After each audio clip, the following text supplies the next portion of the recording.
जो आगे चलकर जलालुद्दीन खिलजी बने। जी हाँ दोस्तों, जलालुद्दीन खिलजी का पहला नाम था मलिक फिरोज।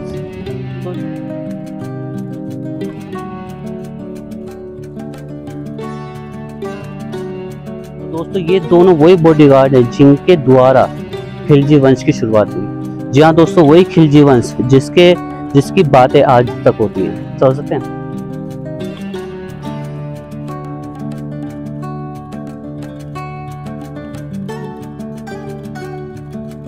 अस्सलाम वालेकुम दोस्तों, क्या हाल चाल है। मोहम्मद इमरान आपका हो दोस्त, आपके अपने चैनल सबकी मंजिल।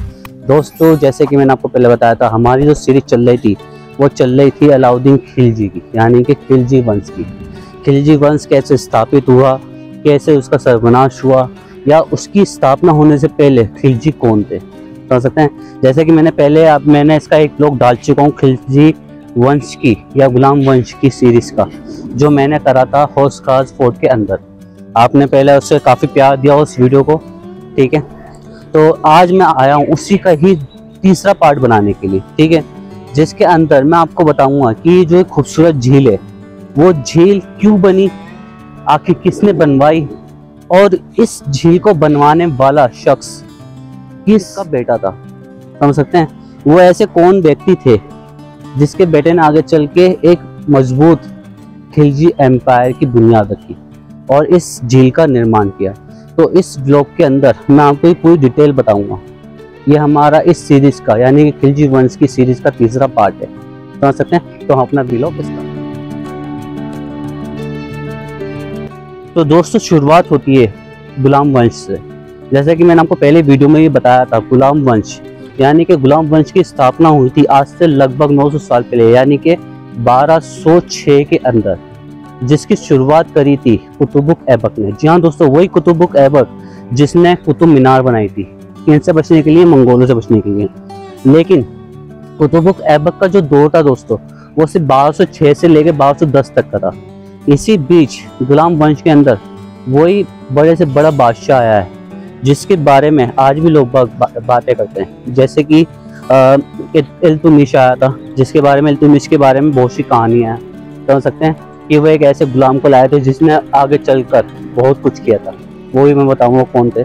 फिर उनकी बेटी आई थी रजिया सुल्तान 1236 से लेकर 1240 के अंदर, ठीक है। फिर उसके बाद आए थे एक और वही बादशाह, वही गुलाम, जिसके बारे में किसी ने कहीं ना कहीं आपने चर्चा सुनी होगी। जहाँ दोस्तों बलबन, उनका इतिहास बहुत ही रहस्य में भरा है, समझ सकते हैं।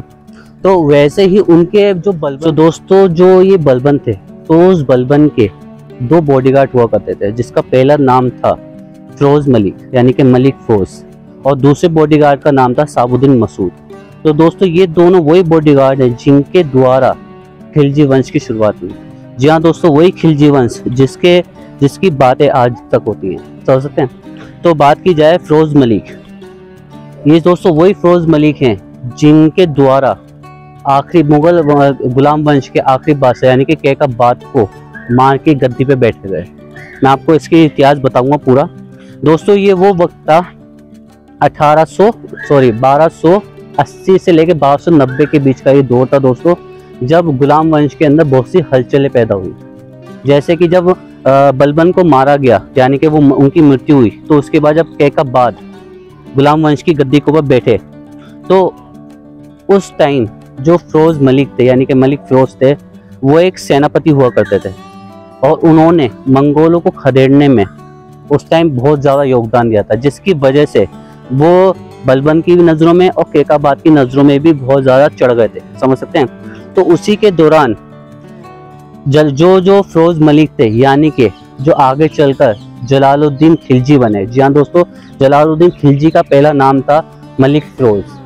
तो जब उन्हें ये पता चला कि मेरी जो शोहरत है वो दिन पे दिन बढ़ती जा रही है और एक राजा के बराबर की हो चुकी है, तो उसी दौरान उनके मन में ख्याल आया किसको मारने का, कैकबाद को मारने का। उन्होंने कैकबाद की मृत्यु की, फिर उनके बेटे को यानी कि रहस्यमय ढंग से उनकी मृत्यु की, और फिर उसके बाद उनका एक बेटा था इसका कैकबाद का, जिसका नाम था तैमूर, समझ सकते हैं। उसी तैमूर की उम्र थी 4 साल। तो उसने यानी कि मलिक फिरोज ने ये ऐलान किया, जब तक तैमूर जो है वो एक इस उम्र तक ना पहुंचे कि वो गद्दी के ऊपर बैठ सके। यानी कि कौन सी उम्र, 14 साल की। 14 साल की उम्र तक तो वो पहुंचे जब तक मैं इस गद्दी के ऊपर बैठूंगा। यानी कि मलिक फिरोज ने ये ऐलान किया कि मैं इनका एज अ गार्डियन बन के इस गद्दी को बैठूंगा। लेकिन उसके दिलो दिमाग में कुछ और ही चल रहा था। जब वो गद्दी को बैठा एज अ गार्डियन बनकर, किसका, तैमूर का, तो उसके बाद मलिक फिरोज ने उस तैमूर के यानी कि 4 साल के बच्चे को भी मार डाला। और उसी के बाद उसने अपना एम्पायर शुरू किया, कौन सा, खिलजियों का, और वो बने जलालुद्दीन खिलजी। समझ सकते हैं। फिर उसी के बाद जब तक वो जो उस गद्दी को बैठे तो उनकी उम्र हो चुकी, आप मान सकते हैं, 70। यानी कि वो आए थे इल्तुतमिश के समय में, उनका जन्म हुआ होगा 1220 से 1225 के समय में। जब तक वो गद्दी को बैठे तो उनकी उम्र हो चुकी 70 साल की, जिसकी वजह से उनकी जो मानसिकता थी वो इस लेवल पर पहुंच गई थी कि अब हमें कुछ नहीं करना, हमें बस जीने रहने वाली धारा उनके दिमाग में आ चुकी थी। तो वो किसी को भी नहीं मारना चाहते थे। लेकिन उन्होंने एक शख्स की हत्या की थी, जिसके बारे में इंशाल्लाह वो व्लॉग अगला रहेगा उनके ऊपर कि उन्होंने किसकी हत्या की थी। समझ सकते हैं। क्योंकि उन्होंने अपने जब राजा बने यानी कि गद्दी को बैठे तो उसके बाद उन्होंने सिर्फ एक ही बंदे की मृत्यु की थी। उसके बारे में मैं इंशाल्लाह इसके चौथे व्लॉग के अंदर बताऊंगा, चौथी सीरीज की चौथे व्लॉग के अंदर। तो जो ये हो गया मलिक फिरोज यानी कि जलालुद्दीन खिलजी का। लेकिन जो दूसरे जो बॉडीगार्ड थे, कौन, साबुद्दीन मसूद, उन्हीं के जो बेटे थे जिनका नाम था अली गुलशंस, वही बने दोस्तों आगे चलकर अलाउद्दीन खिलजी। समझ सकते हैं। जिन्होंने ही इस झील का निर्माण किया था दोस्तों। और ये झील दोस्तों श्री फोर्ट के अंदर आती है। वही श्री फोर्ट जो दिल्ली को आधे से ज्यादा कवर कर रखा था। और कहा जाता पूरा श्री फोर्ट इसी झील से पानी पिया करता था दोस्तों। और ये झील आप मान सकते हैं इतनी बड़ी है कि आज 850 साल बीतने के बाद भी ये झील का पानी सूखा नहीं है। आप देख सकते हैं इसका पूरा नज़ारा। ये बहुत ही बड़ी झील है दोस्तों, बहुत ही ज़्यादा बड़ी झील है दोस्तों। और इसके श्री फोर्ट के अंदर लगभग आप मान सकते हैं 24 गांव आते थे। और वो 24 गांव और प्लस श्री फोर्ट के लोग इसका पानी यूज़ किया करते थे उस समय में। समझ सकते हैं।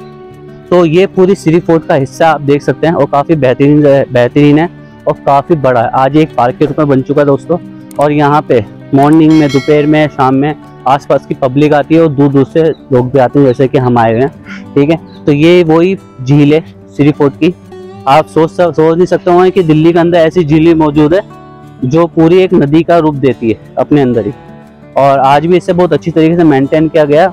आज तो लगभग इसके अंदर पीने का पानी नहीं है, लेकिन आज भी ये घूमने के लिए बहुत अच्छा एक एटमॉस्फेयर करती है। और इसी से लगता हुआ ये पूरा श्री फोर्ट है। आप देख सकते हैं ये पूरा का पूरा श्री फोर्ट इसी से लगता हुआ है। यानी कि हौस खास का किला कहलाया जाता है आज के समय में।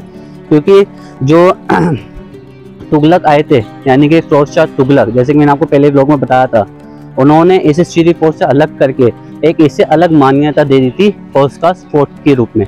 क्यों? क्योंकि हौस का मतलब होता है झील और खास का मतलब होता है रॉयल। तो इस झील के ऊपर इस किले का नाम दे दिया गया था हौस खास फोर्ट। समझ सकते हैं। तो इस आशा करता हूँ ये ब्लॉग आपको पसंद आया होगा। ये इसका तीसरा पार्ट यानी कि खिलजियों का या गुलाम वंश का सीरीज का तीसरा पार्ट आपको पसंद आया होगा। अब हम इसकी शुरुआत करेंगे चौथे ब्लॉग का। जब तक अपना ध्यान रखिए। अल्लाह हाफिज़।